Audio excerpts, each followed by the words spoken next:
Good evening friends, எல்லோரும் எப்படி இருக்கீங்க? இன்றைக்கி வீடியோவில் என்ன பார்க்க போகிறோன்னா, சில்லி பிளான்ட்டை வந்து ப்ரூனிங் பண்ண போகிறோம்.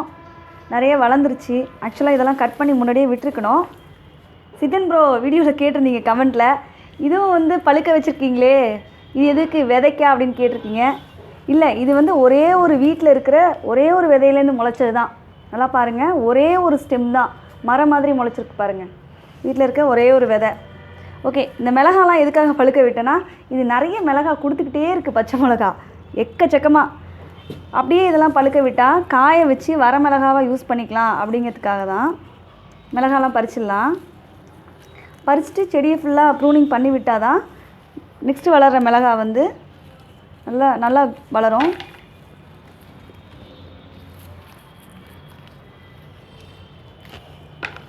நல்லா சூப்பராக முளைச்சிருக்கு பாருங்கள். ரொம்ப நாளாக ஆச்சு. பச்சை மிளகா கொடுத்துக்கிட்டே இருக்குது. முடிஞ்சது வீட்டில் ட்ரை பண்ணுறவங்க இந்த பச்சை மிளகாலாம் வளருங்க. அப்படியே சமைச்சிக்கிட்டே இருக்கும்போது அர்ஜென்ட்டுக்கு தேவைன்னா வந்து பறிக்கும்போது ஒரு ஹாப்பியாக இருக்கும் பாருங்கள். செம்ம ஹாப்பியாக இருக்கும்.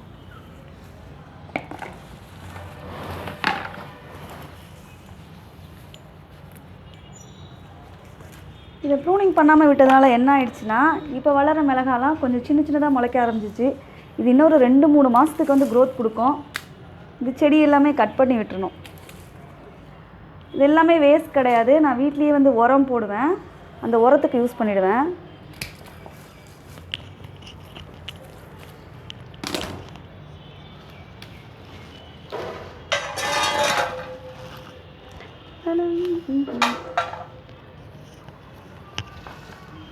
ஃபஸ்ட்டு கட் பண்ணிவிட்டு அதுலேருந்து மிளகாய் எடுத்துடலான்னு நினைக்கிறேன்.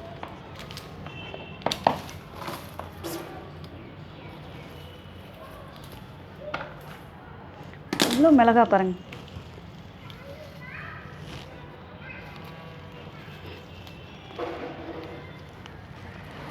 நெக்ஸ்ட்டு அடுத்து 2 மாதத்துக்கு வந்து இது கொடுக்கும். அதுக்குள்ளே வேறு ஒரு செடி வந்து ரெடி பண்ணுறதுக்கு வந்து சீலிங்ஸ் போட்டு வச்சுருக்கேன். நாற்று போட்டு வச்சுருக்கேன். எப்படி போடுறது, நாற்று எப்படி மாற்றி நடுறது, அதெல்லாம் நான் வந்து வீடியோவாக போடுறேன்.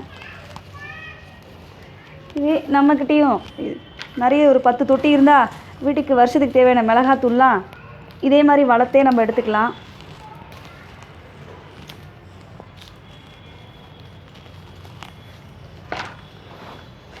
மிளகாலையும் பார்த்திங்கன்னா நிறைய வெரைட்டி இருக்குது. ஒரு 8-9 சொல்கிறாங்க. ஆனால் எனக்கு தேவை வந்து நீட்டு மிளகா ஒன்று, குண்டு மிளகா ஒன்று, அது மட்டும் தான் வளர்க்குறேன். வீட்டில் பார்த்திங்கன்னா வீட்டுக்கு தேவையானதை வளர்த்தா போதும். நிறைய செடி வச்சுருக்கோம் அப்படிங்கிற பேரில் இதிலெல்லாம் இருக்குது. கட் பண்ணிவிட்டு நான் அப்புறம் எடுத்துக்கிறேன். ப்ரூனிங் பண்ணி விட்டுருவோம். இதுக்கு அது மாதிரி பார்த்திங்கன்னா உரம் கொடுத்து ரொம்ப நாள் ஆகுது. இது மாதிரி வெட்டிட்டு இது எல்லாத்தையும் உரத்தில் போட்டு விட்ருவேன். இதெல்லாம் வேஸ்ட் ஆகாது. கொஞ்சம் கூட வேஸ்ட் பண்ணவே மாட்டேன்.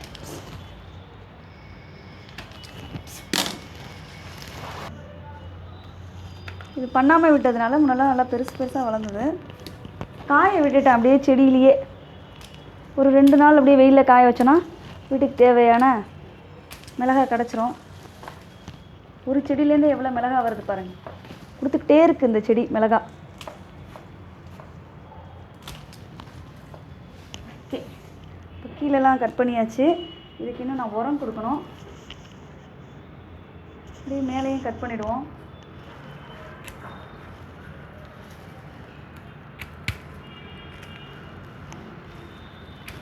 இப்போ வந்து உரம் கொடுத்து வளரும் போது இன்னும் நல்லா பசுமையாக இன்னும் நிறைய மிளகாய் கொடுக்கும்.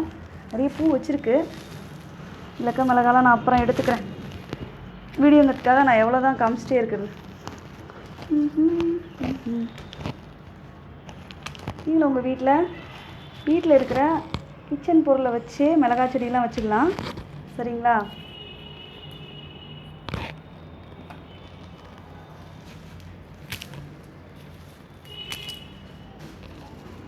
இவ்வளோ செடியை கட் பண்ணிட்டேன். இன்னொரு 2-3 மாதத்துக்கு மிளகாய் கொடுக்கும். அவ்வளோதான். அதுக்கு அந்த தொட்டிக்கான சத்து வந்து அதுக்கப்புறம் தீந்துடும். வர வரைக்கும் வரட்டும். அடுத்தது வந்து நான் வந்து நாற்று போட்டு வச்சுருக்கேன், எடுத்துக்கிறேன். இந்த சைடு பார்த்திங்கன்னா குண்டு மிளகாய் இருக்குது. இதுவும் வீட்டில் இருக்கிற ஒரே ஒரு விதையை வச்சு எடுத்தது தான். இதில் பார்த்திங்கன்னா குண்டு மிளகாய் போட்டிருந்தேன். சட்னிக்கு வந்து இதெல்லாம் அரைக்கும்போது நல்லாயிருக்கும். தேங்காய் சட்னி கொஞ்சம் பழுத்த மிளகாய் தேவையான போது எடுத்துக்கிட்டு தான் இருக்கேன். இதை வந்து ப்ரூன் பண்ண தேவையில்லை. இவ்வளோ தான் செடி வந்து இது வந்து சின்ன பாட்டிலே வைக்கலாம். குண்டு மிளகா எப்படி போடுறது அப்படின்ட்டு நான் வீடியோ காமிக்கிறேன். இது பார்த்திங்கன்னா கீரை விதைக்காக விட்டுருக்கேன். இதுவும் தானாக விளைந்தது தான், விதைக்காக விட்டுருக்கேன். இன்னொரு 10 நாளில் வந்து அது காஞ்சி போச்சுன்னா அதுலேருந்து விதை எடுத்துக்கலாம். இப்படி ஏதாவது 1-2 வந்து வீட்டில் வந்து கீரை தவறி விழுந்தே வரும். அதுலேருந்தே வீட்டுக்கு தேவையான கீரை விதையை எடுத்துக்கலாம். பச்சை மிளகா, அந்த கொத்தமல்லி இதெல்லாம் வந்து கடையில் வாங்குறது கிடையாது. இதை காய வச்சுப்பேன். அப்பப்போ பச்சை மிளகா எதுக்கு தேவையோ முடியாந்து வந்து பறிச்சுக்கலாம். நீங்களும் உங்கள் வீட்டில் ட்ரை பண்ணுங்கள். இவ்வளோ மிளகா இருக்குது பாருங்கள். இது இன்னொரு 6 மாதம் 7 மாதத்துக்கு கொடுக்கும். இதுலேயும் இன்னொன்று போட்டு வச்சுருக்கேன். இவ்வளோ காய்ச்சிருக்குது எனக்கே தெரில. இதெல்லாம் முன்னாடியே காய்ச்சிருக்கு போல், நான் வந்து பறிக்காமல் விட்டுருந்துருக்கேன்.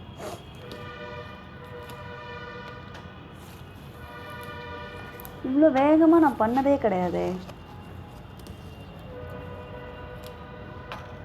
ஓகேவா? இப்படி கொடுத்துக்கிட்டே இருக்கிறதுனால இப்படி தான் ஐடியா பண்ணேன். சரி காய வச்சு இதை வந்து காஞ்ச மிளகாவாக யூஸ் பண்ணலாம். நம்ம வீட்டில் கெமிக்கல் போடாமல் பண்ணிகிட்ருக்கோம், காஞ்ச மிளகாவை யூஸ் பண்ணலாம் அப்படின்ட்டு தான் அப்படியே பழுக்க விட்டுட்டேன். கொடுத்துக்கிட்டே இருந்தால் எவ்வளோ பச்சை மிளகா தான் மாதம் ஃபுல்லாக யூஸ் பண்ணுறது. மேக்ஸிமம் எல்லாத்தையும் பறிச்சிட்டேன். இப்படியே பார்த்ததுக்கு ரொம்ப தேங்க்ஸ். பார்த்திங்கன்னா இவ்வளோ இந்த 2 தொட்டிலேருந்தும் இதில் ஒரு செடி தான் இருக்குது, அதில் ஒரு செடி தான் இருக்குது. பார்த்திங்கன்னா இவ்வளோ குண்டு மிளகா, இவ்வளோ காஞ்ச மிளகா நான் பறிச்சிட்டே தான் இருப்பேன். டெய்லி தேவைப்படும் போது அப்பப்போ வந்து. ஓகேவா? நீங்களும் வந்து வீட்டில் வந்து மிளகாய் செடி வச்சு யூஸ் பண்ணுங்கள். தேங்க்யூ. வீடியோ பார்த்ததுக்கு ரொம்ப தேங்க்ஸ் ஃப்ரெண்ட்ஸ்.